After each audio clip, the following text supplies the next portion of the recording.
എൻ്റെ പേര് സിമി. ഞാൻ വൈക്കം ഫൊറോന ഇടവകയിൽ നിന്ന് വരുന്നു. ഞാൻ 20 വർഷമായിട്ട് ഇംഗ്ലണ്ടിലാണ് താമസിക്കുന്നത്. ഞാൻ കൃപാസനത്തെക്കുറിച്ച് അറിയാൻ ഇടയായത് എൻ്റെ മമ്മിയും ആൻറ്റിയും പറഞ്ഞാണ്. അത് 2020 എൻ്റെ ഹസ്ബൻഡിന് കോവിഡ് പിടിപെട്ട കോവിഡിൻ്റെ ഇതിൽ നിൽക്കുന്ന സമയത്ത് കോവിഡ് പിടിപെട്ട് സീരിയസ് ആയിട്ട് ഹോസ്പിറ്റലിൽ അഡ്മിറ്റായിരുന്നു. അപ്പം മമ്മി എന്നോട് പറഞ്ഞു, എടി കൃപാസനത്തിൽ ഇതിൽ വെച്ച് പ്രാർത്ഥിക്കണം. അന്ന് ഞാൻ കൃപാസനത്തെക്കുറിച്ചോ ഇതെന്താണെന്നോ എനിക്കറിയില്ലായിരുന്നു. അന്ന് ഞാൻ പ്രാർത്ഥിക്കണമെന്ന് പറഞ്ഞു. അന്നത്തെ എൻ്റെ ടെൻഷനിൽ ഞാൻ അതൊന്നും ഓർത്തില്ല. അന്ന് മമ്മി ഉടമ്പടി തൈലവും ഉപ്പും ഒക്കെ എനിക്ക് തന്നു. പക്ഷേ അതൊന്നും ഉപയോഗിക്കാനുള്ള ഇതെനിക്കില്ലായിരുന്നു. ഞാൻ അതൊന്നും ചെയ്തിട്ടില്ല അന്ന്.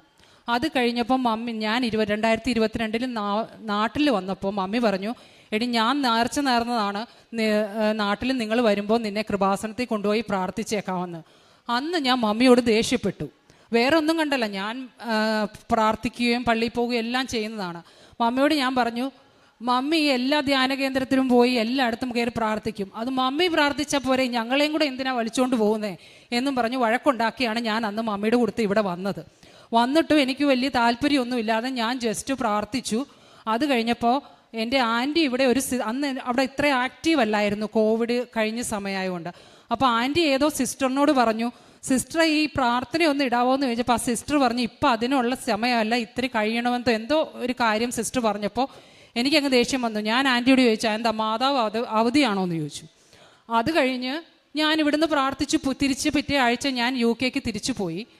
തിരിച്ച് ചെന്ന് മെയ് ഫസ്റ്റ് വീക്കിൽ ഞാൻ തിരിച്ചു ചെന്നു. മെയ് മിഡിൽ തൊട്ട് എനിക്ക് പരീക്ഷണങ്ങളും സഹനങ്ങളും തുടരെ വരാൻ തുടങ്ങി. ഫസ്റ്റ് എൻ്റെ മോൻ്റെ മോൻ ഒരു പ്രശ്നവും ഇല്ലാത്ത സ്കൂളിൽ നല്ല സ്വഭാവത്തോട് പോയിക്കൊണ്ടിരുന്ന മോനാണ്. അവൻ ഓരോരോ പ്രശ്നങ്ങളുണ്ടാക്കി തിരിച്ചു വരാൻ തുടങ്ങി. ടീച്ചർമാർ വിളിച്ച് കംപ്ലൈൻറ്റ് തുടങ്ങി. ആ പ്രശ്നം അത് ഞാനതൊന്നും എക്സ്പെക്റ്റ് പോലും ചെയ്യാത്ത പ്രശ്നങ്ങളായിരുന്നു എനിക്ക് വന്നുകൊണ്ടിരുന്നത്. എനിക്ക് എന്താണ് നടക്കുന്നതെന്ന് മനസ്സിലാകുന്നില്ല. ഞാൻ ചെല്ലുന്നിടത്തൊക്കെ എനിക്ക് പ്രോബ്ലംസ് മാത്രമേ വരുന്നുള്ളൂ. എന്നിട്ട് ഞാൻ ഇതിനെക്കുറിച്ചോ മാതാവിൻ്റെ ഇതിനെക്കുറിച്ചോ ഒന്നും ചിന്തിക്കുന്നില്ല. അപ്പം മോൻ പുതിയ സെക്കൻഡറി സ്കൂളിലേക്ക് മാറുന്ന സമയമായിരുന്നു. UK ഒരു എക്സാം ഉണ്ട്, എൻട്രൻസ് എക്സാം. സെക്കൻഡറി സ്കൂളിലേക്ക് നല്ല സ്കൂളിൽ അഡ്മിഷൻ കിട്ടണമെങ്കിൽ എക്സാം എഴുതണം. അവനാണ് ഒരുമാതിരി നല്ലപോലെ പഠിക്കുന്ന കൊച്ചുമാണ്. അപ്പം ഞാൻ വിചാരിച്ചു, അതൊക്കെ ഈസി ആയിട്ട് കിട്ടുമായിരിക്കും, അതൊന്നും കുഴപ്പമില്ല എന്ന് വിചാരിച്ചു. പ്രിപ്പറേഷന് പോയിക്കൊണ്ടിരുന്ന അവനും പ്രിപ്പറേഷനും ഫെയിലാകാൻ തുടങ്ങി. ഇപ്പം ഞാൻ വിചാരിച്ചു, എനിക്ക് മനസ്സിലാകുന്നില്ല, ഇത് എന്തുകൊണ്ടാണ് ഈ കൊച്ചു ഇങ്ങനെ തുടങ്ങുന്നത്. അവസാനം ഞാൻ പ്രാർത്ഥനയൊന്നും തുടങ്ങാതെ അവനെ എക്സാം എഴുതിപ്പിച്ചു. അത് എക്സാം എഴുതി റിസൾട്ട് വന്നപ്പോൾ എല്ലാ പിള്ളേരും ജയിച്ചു, ഇവൻ മാത്രം ഒരൊറ്റ മാർക്കിന് ഫെയിലായി. 1 മാർക്കിന്. അതിന് ഒരു റീസണും ഇല്ല ഫെയിലാകാൻ. മോൻ എല്ലാം നല്ലപോലെ പഠിച്ചിട്ടും ഒക്കെ പോകുന്നതാണ്. 1 മാർക്കിന് ഫെയിലായി. എനിക്ക് അന്ന് ഭയങ്കരമായിട്ട് അങ്ങ് സങ്കടം വന്നു. എന്ന് വെച്ചാൽ അത് വലിയ പ്രതീക്ഷ. ആ ഒരു സ്കൂള് കിട്ടിയില്ലെങ്കിൽ പിന്നെ കിട്ടുന്ന സ്കൂൾ നല്ലതല്ലെങ്കിൽ അവരുടെ സെക്കൻഡറി സ്കൂൾ ജേർണി നമ്മളെ ഇവിടുത്തെ പോലെ നമുക്ക് അവരെ സ്ട്രിക്റ്റായിട്ട് പിടിക്കാനോ കൺട്രോൾ ചെയ്യാനോ ഒന്നുമുള്ള റൂൾ അവിടെ ഇല്ല. അപ്പം അവർ ഏത് വഴിക്ക് പോകുന്നു അതനുസരിച്ച് നമുക്ക് പറഞ്ഞു കൊടുക്കാം എന്നല്ലാതെ അതിൽ കൂടുതൽ നമുക്കൊന്നും ചെയ്യാൻ പറ്റില്ല. അപ്പോൾ എനിക്കങ്ങ് വല്ലാണ്ട് ഡിപ്രഷനായിപ്പോയി. എനിക്ക് ഭയങ്കര ഞാൻ എന്നും കരച്ചിലായി, പ്രശ്നമായി. അവസാനം നമുക്ക് 6 സ്കൂള് വെക്കാം നമുക്ക് ഓപ്ഷനിൽ. ഞാൻ വെച്ച 6 സ്കൂളും അവർ തന്നില്ല. ഒരു സ്കൂള് പോലും എനിക്ക് മോന് അഡ്മിഷൻ കിട്ടിയില്ല. അവസാനം അവർ ആ ഏരിയയിലെ ഏറ്റവും ചീത്ത സ്കൂളിൽ അവൻ അഡ്മിഷൻ കൊടുത്തു. അവിടെ പോയി കഴിഞ്ഞാൽ പിന്നെ നമ്മൾ നോക്കിയിട്ട് കാര്യമില്ല, സ്വഭാവം പോയി എന്ന് വിചാരിച്ചാൽ മതി. അങ്ങനത്തെ ഒരു സ്കൂളാണ്. ഡ്രഗ്സ്, ചെറിയ പിള്ളേർ തന്നെ സിഗരറ്റ്, അങ്ങനെയുള്ള ക്യാരക്ടറുള്ള സ്കൂളിലാണ് അവസാനം അഡ്മിഷൻ കിട്ടിയത്. എനിക്കങ്ങ് വല്ലാത്ത ഡിപ്രഷനിലായിപ്പോയി ഞാൻ. അതായത് അത്രയും പഠിപ്പിച്ച് ഇത്രയും ഇതായിട്ട് വന്നിട്ട് പോലും എൻ്റെ മോന് അങ്ങനെ ഒരു അവസ്ഥയാണല്ലോ വന്നത്. അവനും മനസ്സിലാകുന്നില്ല. അവൻ പഠിക്കുന്നുണ്ട്, ക്ലാസ്സിൽ നല്ല റിപ്പോർട്ടാണ്, പക്ഷേ സ്കൂള് കിട്ടുന്നില്ല. കൗൺസിൽ ഒരു സ്കൂൾ തന്നാൽ നമ്മൾ അവിടെ വിട്ടേ പറ്റത്തുള്ളൂ. നമുക്ക് അപ്പീൽ കൊടുക്കാം, അതുള്ളാണ്ട് വേറെ ഓപ്ഷനൊന്നുമില്ല. ഞാൻ കൊടുത്ത 6 സ്കൂളിനും അപ്പീൽ കൊടുത്തു. 6 അപ്പീലും ഫെയിലായി. അവർ പറഞ്ഞു തരത്തില്ല. അവസാനം ഞാൻ ഒരു കാത്തലിക് സ്കൂള്, വളരെ നല്ല സ്കൂളാണ്, പക്ഷേ അവിടുത്തെ ആൾക്കാർ ക്യാച്ച്മെൻറ്റും അതിൻ്റെ പ്രയോറിറ്റിയും ഒക്കെ നോക്കും. അത് വെച്ച് നോക്കിക്കഴിഞ്ഞാൽ ഞങ്ങൾക്ക് ഒരു എലിജിബിലിറ്റി ഇല്ല ആ സ്കൂളിൽ കിട്ടാൻ. അവസാനം ഞാൻ അപ്പീൽ വെച്ചപ്പോൾ അവരെന്നോട് മുഖത്ത് നോക്കി പറഞ്ഞു, നിങ്ങൾക്ക് കിട്ടത്തില്ല, ഇനി വെക്കണ്ട, വേണമെങ്കിൽ ഒരു പേരിന് വേണ്ടിയിട്ട് ഞാൻ നിങ്ങളുടെ കൊച്ചിൻ്റെ പേര് വെയിറ്റിംഗ് ലിസ്റ്റിൽ ഇട്ടേക്കാം, അതേ ഉള്ളൂ. അല്ലാണ്ട് ആ സ്കൂളിൽ നിന്ന് ഏതെങ്കിലും ഒരു ആ സ്കൂളിൽ നിന്ന് പോയെങ്കിൽ മാത്രമേ ആ വെയിറ്റിംഗ് ലിസ്റ്റിലുള്ള ഒന്നാമത്തെ ആൾക്ക് അഡ്മിഷൻ കിട്ടത്തുള്ളൂ. ആ പറയുന്ന സ്കൂളിൽ നിന്ന് നോർമലി ആരും പോകത്തില്ല. അതുപോലത്തെ ഒരു നല്ല സ്കൂളാണത്, കാത്തലിക് സ്കൂള്. പക്ഷേ ഞാൻ വെയിറ്റിംഗ് ലിസ്റ്റ് ഇടാൻ പറഞ്ഞു, കരഞ്ഞു. എൻ്റെ കരച്ചിൽ കണ്ടപ്പോൾ മമ്മി എന്നോട് പറഞ്ഞു, നീ ദേഷ്യപ്പെടില്ലെങ്കിൽ ഞാനൊരു കാര്യം പറയാം. ആ മാതാവിനെ നീ അന്ന് തള്ളി പറഞ്ഞിട്ട് പോന്നതാണ്. നീ മാതാവിനോട് ക്ഷമ പറഞ്ഞ് ഓൺലൈനിൽ ഒരു ലൈറ്റ് ക്യാൻഡിൽ പ്രയർ ഇട്ട് പ്രാർത്ഥിക്കുക. അപ്പോഴാണ് ഞാൻ ഈ മാതാവിൻ്റെ ഉടമ്പടിയെ കുറിച്ചൊക്കെ ചിന്തിക്കാനും വായിക്കാനും തുടങ്ങിയത് തന്നെ. ഞാൻ ഒന്നും ചിന്തിച്ചില്ല. ഇതിൽ ഞാൻ ഈ അഡ്മിഷൻ വെച്ച് സ്കൂളിൽ വിളിച്ചു ചോദിച്ചപ്പോൾ അവർ പറഞ്ഞു, വെയിറ്റിംഗ് ലിസ്റ്റിലുണ്ട് 7 8 ഒക്കെയാണ്, അതിൽ ചാൻസ് ഒന്നും ഇല്ലാത്തതാണ്, നിങ്ങൾക്ക് വെറുതെ വേണമെങ്കിൽ ഇടാം, അല്ലെ റിമൂവ് ചെയ്യാം എന്ന് പറഞ്ഞു. ഞാൻ പറഞ്ഞു വേണ്ട, റിമൂവ് ചെയ്യേണ്ട, വെച്ചേക്കാൻ പറഞ്ഞു. ഞാൻ വന്ന് കരച്ചിൽ തുടങ്ങി. അവസാനം മമ്മി പറഞ്ഞതല്ലേ എന്ന് ഓർത്തിട്ട് ജൂൺ 28 ഞാൻ ലൈറ്റ് ക്യാൻഡിൽ പ്രയർ ഇട്ട് അന്ന് തൊട്ട് പ്രത്യക്ഷീകരണ പ്രാർത്ഥന ചൊല്ലി പ്രാർത്ഥിക്കാൻ തുടങ്ങി. 2023 ജൂൺ 28 അന്ന് പ്രാർത്ഥിച്ചു. വളരെ നേരം ഞാൻ ഇരുന്ന് പ്രാർത്ഥിച്ചു. അത് കഴിഞ്ഞ് പിറ്റേ ദിവസം എന്തോ എൻ്റെ മനസ്സ് പറഞ്ഞു, നീ ജസ്റ്റ് ഒന്ന് ആ സ്കൂളിൽ ഒന്നുകൂടെ വിളിച്ച് ചോദിക്ക്, അവർ തരുമെങ്കിൽ തരട്ടെ എന്ന് പറഞ്ഞു. അവസാനം ഞാൻ ഒന്നും വിചാരിച്ചില്ല. അവരെ തലേ ദിവസം ഞാൻ വിളിച്ചത്, അവരില്ല എന്ന് പറഞ്ഞ് വെച്ചതാണ്. അവസാനം ഞാൻ അവരെ വിളിച്ചിട്ട് പറഞ്ഞു, ഇങ്ങനെ ഞാൻ അഭിനവിൻ്റെ മദറാണ്, അഡ്മിഷൻ്റെ കാര്യത്തിനാണെന്ന് പറഞ്ഞു. ഓ യെസ് അവൻ വെയിറ്റിംഗ് ലിസ്റ്റിൽ ഒന്നാമത് വന്നിട്ടുണ്ട്, ഞങ്ങൾ അറിയിക്കാമെന്ന് പറഞ്ഞു. അപ്പോൾ എനിക്ക് വല്ലാണ്ട്, അപ്പോഴാണ് ഞാൻ ശരിക്കും, അപ്പം ഞാൻ ലൈറ്റ് ക്യാൻഡിൽ പ്രയർ ഇന്നലെ ഇട്ടതേ ഉള്ളൂ, പ്രാർത്ഥിച്ചു മാതാവിനോട് വളരെയേറെ ക്ഷമ ചോദിച്ച് ഞാൻ ഒത്തിരി കരഞ്ഞ് പ്രാർത്ഥിച്ചു. അത് കഴിഞ്ഞപ്പോൾ ഞാൻ കൃപാസനത്തിലെ ഓൺലൈൻ എല്ലാം എടുത്ത് ഉടമ്പടി എന്താണ്, അതിൽ നമ്മൾ എന്തൊക്കെ ചെയ്യണം, എന്തൊക്കെയാണ് കാരുണ്യപ്രവർത്തികൾ, എന്തെല്ലാം, അതെല്ലാം ഞാൻ നോക്കി പഠിച്ചു കഴിഞ്ഞിട്ട് ഓരോന്നായിട്ട് ഞാൻ അന്ന് തൊട്ട് ചെല്ലാൻ തുടങ്ങി. അത്രയും നാൾ ഞാൻ ഞായറാഴ്ച മാത്രം കുർബാനയ്ക്ക് പോവും, കുടുംബ പ്രാർത്ഥന ചെല്ലും, പിള്ളേരെ ഒക്കെ വിളിച്ചിരുത്തി ഞാൻ പൂർണ്ണമായിട്ടും കുടുംബ പ്രാർത്ഥന ചെല്ലും. പക്ഷേ ഒരു ദിവസം താമസിച്ചോ ക്ഷീണമാണെങ്കിൽ ഞാൻ അവരോട് പറയും, പിതാവിനും പുത്രനും വെച്ചിട്ട് പോയി കിടന്നുറങ്ങിക്കോ. അതായിരുന്നു എൻ്റെ ശീലം. അന്ന് തൊട്ട് ഞാൻ കുടുംബ പ്രാർത്ഥന എന്നും ഒരു ദിവസം രാത്രി 11 മണി 12:30 ആയാൽ പോലും ഞാൻ ആരെയും കുടുംബ പ്രാർത്ഥന ചെല്ലാതെ കിടത്തത്തില്ല. എല്ലാ ദിവസവും ഞാൻ പള്ളിയിൽ പോകാൻ തുടങ്ങി. കുമ്പസാരം കുറേ നാളുകൾ അവിടെ, കുമ്പസാരം നമുക്ക് റെഗുലറായിട്ട് അത്ര ഇവിടെ നടക്കുന്ന പോലെ കിട്ടാൻ പാടാണ് അവിടുത്തെ പള്ളികൾ. ഞാൻ റെഗുലറായിട്ട് അച്ഛനെ പോയി കണ്ട് കുമ്പസാരിക്കാൻ തുടങ്ങി. എല്ലാ കാരുണ്യ പ്രവർത്തികളും ഞാൻ എൻ്റെ മനസ്സിൽ നിന്ന് ഈ മോൻ്റെ അഡ്മിഷൻ്റെ കാര്യമേ വിട്ടു. എന്നിട്ട് ഞാൻ പ്രാർത്ഥനയിൽ ശ്രദ്ധിക്കാൻ തുടങ്ങി. അവിടെ നമുക്ക് ഇതുപോലെ പുറത്തു പോയി അങ്ങനെ ഫുഡൊന്നും കൊടുക്കാൻ പറ്റില്ല. അപ്പോൾ അവിടെ ഈ ഇതായിട്ട് വരുന്നവർക്ക് ഫുഡ് ബാങ്ക് എന്നൊരു പരിപാടിയുണ്ട്. അപ്പം ഞാൻ എല്ലാ ആഴ്ചയിലും രാവിലത്തെ ബ്രേക്ക്ഫാസ്റ്റ്, ഉച്ചയ്ക്കത്തെ ലഞ്ച്, വൈകുന്നേരം ഡിന്നറ്, അതിൻ്റെ ഇടയിലുള്ള കുളിക്കാൻ, അങ്ങനെയുള്ള ഒരു ദിവസത്തിലേക്ക് ഒരു മനുഷ്യന് വേണ്ട എല്ലാ സാധനങ്ങളും ഒരാഴ്ച എല്ലാ ശനിയാഴ്ചയും മേടിച്ച് ഫുഡ് ബാങ്കിൽ ഞാൻ ഡൊണേറ്റ് ചെയ്യാൻ തുടങ്ങി. പിന്നെ എനിക്കിച്ചിരി ദേഷ്യവും ഇച്ചിരി സീരിയസും ഉള്ള സ്വഭാവമാണ്. ഞാൻ ഹോസ്പിറ്റലിൽ ഞാൻ നേഴ്സായിട്ടാണ് അവിടെ വർക്ക് ചെയ്യുന്നത്. ഞാൻ ഇൻചാർജ് ആയതുകൊണ്ട് എനിക്ക് അങ്ങനെ പേഷ്യൻ്റ് കെയർ ഒന്നും ഇല്ല അധികം.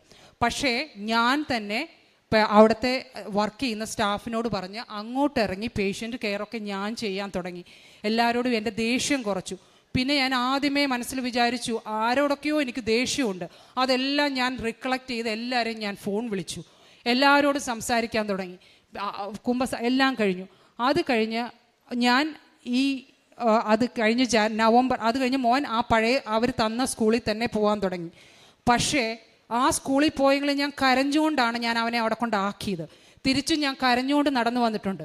പക്ഷേ അവൻ 6 മാസം ആ സ്കൂളിലുണ്ടായിരുന്നു. ആ സ്കൂളിലുണ്ടായിരുന്ന സമയം മുഴുവൻ എല്ലാ ടീച്ചറും, ഹെഡ് ടീച്ചർ വരെ എന്നെ ഫോണിൽ വിളിക്കുമായിരുന്നു. മോൻ നല്ലതായിട്ട് പഠിക്കുന്നുണ്ട്, നല്ല സ്വഭാവമാണ്, നല്ല എല്ലാം പോസിറ്റീവായിട്ടുള്ള അപ്ഡേറ്റ് മാത്രമേ എനിക്ക് ആ സ്കൂളിൽ നിന്ന് കിട്ടിയിട്ടുള്ളൂ. അവൻ ആ സ്കൂളിൽ പോയിട്ടെങ്കിലും എനിക്ക് ആ സ്കൂളിൽ പോയതിൽ വിഷമം വരുത്താൻ മാതാവ് സമ്മതിച്ചിട്ടില്ല.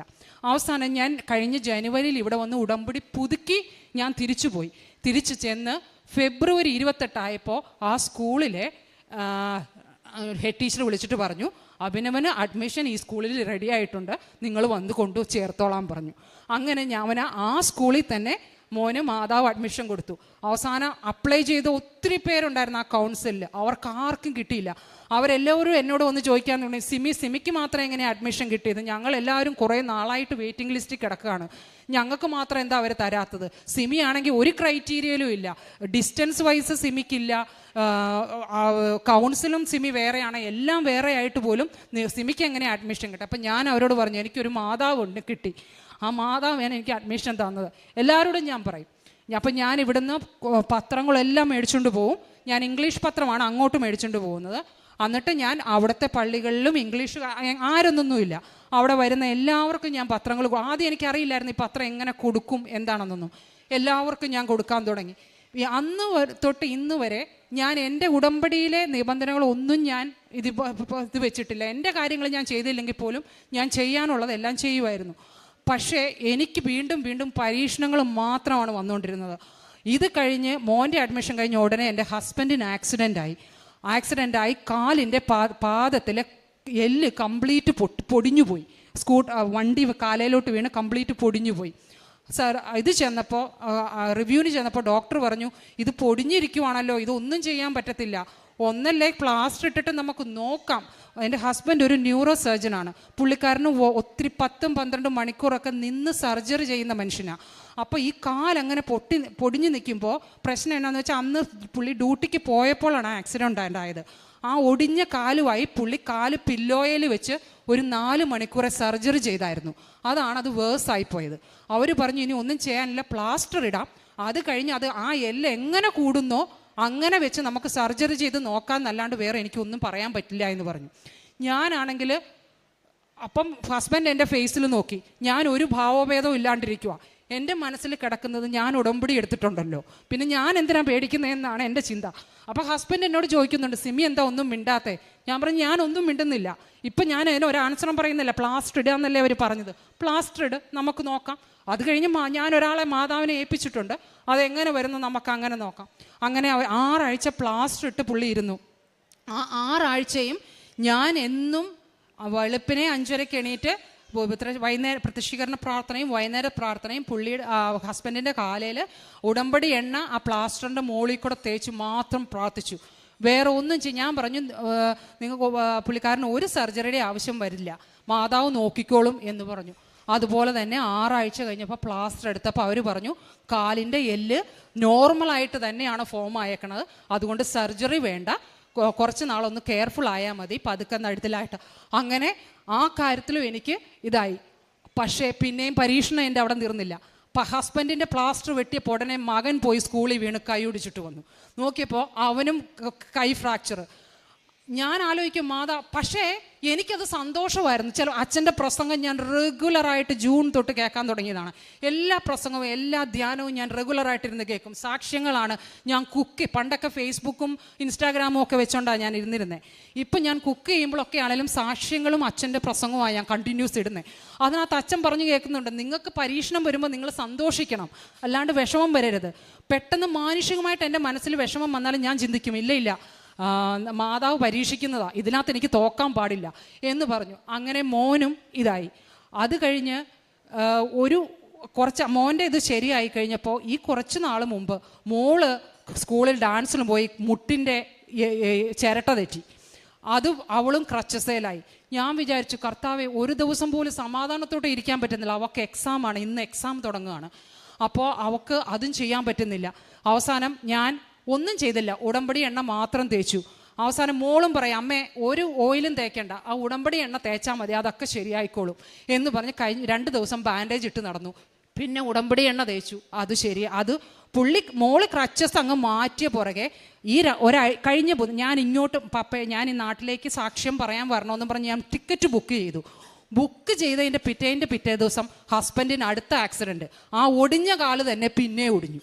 അതിൻ്റെ മുകളിൽ വെച്ച് 2 സൈഡും പൊട്ടി. ഈ കഴിഞ്ഞ ബുധനാഴ്ച ചെന്ന് നോക്കിയപ്പോൾ ഞാൻ വിചാരിച്ചു, ദൈവമേ, സാക്ഷ്യം പറയാൻ ഒരാഴ്ചത്തെ ലീവാണ് ഞാൻ എടുത്തേക്കുന്നത്, സാക്ഷ്യം പറയാൻ എനിക്ക് പോകേണ്ടതാണ്. ഇത് ഇനി എങ്ങനെ ഞാൻ പോകും? മോക്ക് എക്സാം തുടങ്ങുകയാണ്, ഹസ്ബൻഡിന് ഇങ്ങനെ, ഇതെന്ത് ചെയ്യും എന്ന് ഞാൻ ആലോചിച്ച് ഇങ്ങനെ പ്രാർത്ഥിച്ചിരുന്നു.